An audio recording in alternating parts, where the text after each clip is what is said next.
కారం రంగు రుచితో ఉంటుంది. ఆచి మిరపపొడి అదరగొట్టే కారం రంగు రుచి.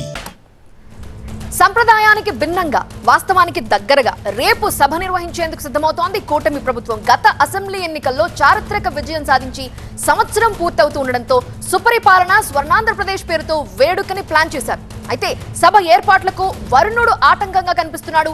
ఏపీ సచివాలయం వెనక మొన్నటి నుంచే ఏర్పాట్లు మొదలయ్యాయి. నిన్న రాత్రి నుంచి కురుస్తున్న వర్షంతో పనులన్నీ ఆగిపోయాయి. దీంతో ప్రత్యామ్నాయ వేదికపై ప్రభుత్వం దృష్టి పెడుతోంది. వర్షం ఇలానే ఎడతెరిపి లేకుండా కురిస్తే మంగళగిరిలోని ఓ ప్రైవేట్ కన్వెన్షన్ సెంటర్లో సభను నిర్వహించాలని ప్లాన్ బిని సిద్ధం చేస్తోంది ఏపీ ప్రభుత్వం. ఇక రేపటి సభలోనే తల్లికి వందనం పథకాన్ని ప్రారంభించబోతున్నారు. ఈ పథకం కింద 67,27,164 మంది విద్యార్థులని గుర్తించి వారి తల్లుల ఖాతాల్లో 8,745 కోట్లు జమ చేయబోతున్నారు. అలానే సంవత్సర కాలంలో ప్రభుత్వం చేసిన అభివృద్ధి సంక్షేమ కార్యక్రమాలను ప్రజలకు CM Chandrababu, deputy CM Pawan Kalyan వివరించనున్నారు. రాబోయే 4 ఏళ్లలో ఎలాంటి కార్యక్రమాలు చేయబోతున్నారు, ప్రణాళికలు ఏంటి అనే అంశాలపై చంద్రబాబు ఒక క్లారిటీ ఇచ్చే అవకాశం ఉంది. ఇటు స్వర్ణాంధ్ర 2047 అంటూ ఇప్పటికే ఒక యాక్షన్ ప్లాన్ తో ముందుకు వెళుతున్న కూటమి ప్రభుత్వం దానికి టాస్క్ ఫోర్స్ టీమ్ ని సైతం ఏర్పాటు చేసింది. ఆ స్వర్ణాంధ్ర విజన్ డాక్యుమెంట్స్ ని సుపరిపాలన స్వర్ణాంధ్రప్రదేశ్ వేడుకలో రిలీజ్ చేసేందుకు ప్లాన్ చేస్తోంది ప్రభుత్వం. ఈ సభకి సంబంధించి మరిన్ని వివరాలు అందించడానికి మా అసోసియేట్ ఎడిటర్ ఈశ్వర్ లైవ్ లో సిద్ధంగా ఉన్నారు. ఈశ్వర్, వెన్యూ ఏమైనా మార్చే అవకాశం ఉందా? ఎందుకంటే అప్పటికప్పుడు మార్చాలంటే రిస్క్ అవుతుంది కాబట్టి ఇప్పటి వరకు ఏమనుకుంటున్నారు? ప్లాన్ బి ఏమైనా అమలు చేస్తారా, లేదంటే మొదట ప్లాన్ చేసిన విధంగానే వేదిక అలానే ఉంటుందా? అలానే తల్లికి వందనంతో పాటు ఇంకేమైనా కొత్త పథకాలను కానీ ప్రజలకి చేరువయ్యే కార్యక్రమాలను ఏమైనా తీసుకురాబోతున్నారు? ఏడాది పాలన పూర్తవుతున్న నేపథ్యంలో ఘనంగా వేడుకలు నిర్వహించాలని రాష్ట్ర ప్రభుత్వం నిర్వహించింది. ఏడాది అంటే మొత్తం 5 సంవత్సరాలకి ఇచ్చిన మ్యాండేట్ కాబట్టి ఏడాది అంటే పెద్ద సమయం కాదు.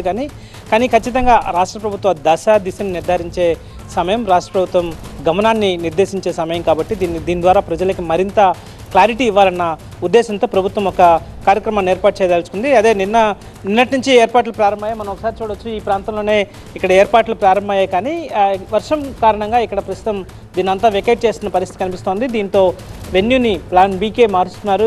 నగరంలోని పోరంకిలో ఒక ప్రైవేట్ కన్వెన్షన్ హాల్కి దీన్ని మార్చాలని నిర్ణయించారు. దీనికి ఇప్పటివరకు భారీ ఎత్తున ఇక్కడ ఏర్పాట్లు జరుగుతున్నాయి. కానీ ఇక్కడ అంటే పూర్తిగా మట్టి వర్షం పడితే ఇక్కడ వెహికల్స్ కిందకి వెళ్ళిపోయే అవకాశం ఉంటుంది. సో ఇంకా పూర్తి స్థాయిలో ఇన్ఫ్రాస్ట్రక్చర్ కూడా ఇక్కడ డెవలప్ కాలేదు కాబట్టి ఇక్కడ చేయకపోవడం ఉత్తమమైన భావనకు వచ్చారు. కొద్దిసేపటి క్రితమే వెన్యూని మారుస్తూ నిర్ణయం తీసుకున్నారు. సో విజయవాడలోని మరొక కీలక ప్రాంతానికి అంటే పోరంకిలోని ఒక ప్రైవేట్ కన్వెన్షన్ హాల్కి, ఎందుకంటే భారీ ఎత్తున ప్రజలు వచ్చే అవకాశం ఉంది. అదే సమయంలో మంత్రులు, ఎమ్మెల్యేలు అందరికీ ఆహ్వానం అందింది. అదే సమయంలో మొత్తం ఆల్ ఇండియా సర్వీస్ ఆఫీసర్లు అందరూ రాష్ట్ర ప్రభుత్వంతో పనిచేస్తున్న ఐఏఎస్, ఐపీఎస్, ఐఆర్ఎస్, ఐఎఫ్ఎస్ ఇట్లాంటి అన్ని సర్వీసుల అధికారులను కూడా ఖచ్చితంగా హాజరు కావాలని రాష్ట్ర ప్రభుత్వం జియో విడుదల చేసింది. కాబట్టి అంత పెద్ద స్థాయిలో వస్తే ఏర్పాట్లు కూడా భారీగా చేయాల్సి ఉంటుంది. కాబట్టి ప్రస్తుతం వెన్యూని మారుస్తూ అక్కడ ఏర్పాట్లు ప్రారంభమయ్యాయి. అదొక ఇండోర్ స్టేడియం అది.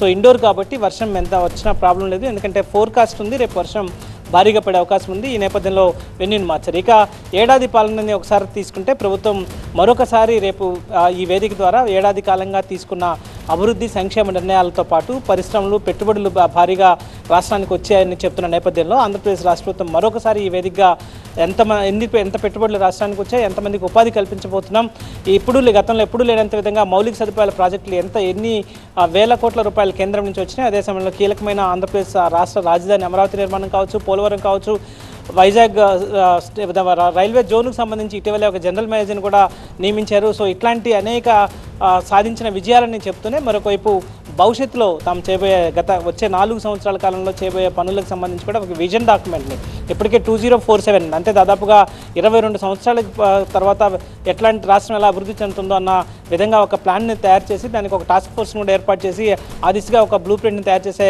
రోడ్ మ్యాప్ని తయారు చేసే ప్రయత్నం జరుగుతుంది. అదే సమయంలో షార్ట్ టర్మ్ ప్లాన్ కింద వచ్చే 4 ఏళ్లలో రాష్ట్ర ప్రభుత్వం ఏం చేయబోతోంది, ఎలాంటి లక్ష్యాలు నిర్దేశించుకుంది, ఇప్పుడు 2029 తర్వాత మళ్ళీ ఎలాంటి పరిస్థితులు ఎన్నికలకు వెళ్ళే అవకాశం ఉంటుందని చెప్పే ఉద్దేశాన్ని రేపు కూటమి ప్రభుత్వం చెప్పే అవకాశం మాత్రం చాలా స్పష్టంగా కనిపిస్తుంది. దీనికి ముఖ్యమంత్రి అధ్యక్షత వహిస్తారు. ముఖ్యమంత్రితో పాటు ఉప ముఖ్యమంత్రి, మిగతా మంత్రులందరూ హాజరు కాబోతున్నారు. అందరూ ఎమ్మెల్యేలకి ఆహ్వానాలు ఇచ్చారు. ఎందుకంటే వాళ్ళందరినీ భాగస్వామ్యం చేయాలి, రాష్ట్ర ప్రభుత్వం ఎలాంటి పరిస్థితుల్లో అధికారంలోకి ప్రస్తుత ప్రభుత్వం వచ్చింది, ప్రజల ఆశలు ఆకాంక్షలు భారీ ఎత్తున ఉన్న నేపథ్యంలో వాళ్ళ అంచనాలను అందుకోవడానికి ఎంత మేరకు కృషి చేశాం, ఇంకా ఎంత చేయాల్సి ఉందని చెప్పే ప్రయత్నాన్ని ఆంధ్రప్రదేశ్ ప్రభుత్వం రేపు మరొకసారి చేయబోతోంది. ఇది రాష్ట్ర కార్యక్రమంగా ఏర్పాటు చేయాలని నిర్ణయించింది.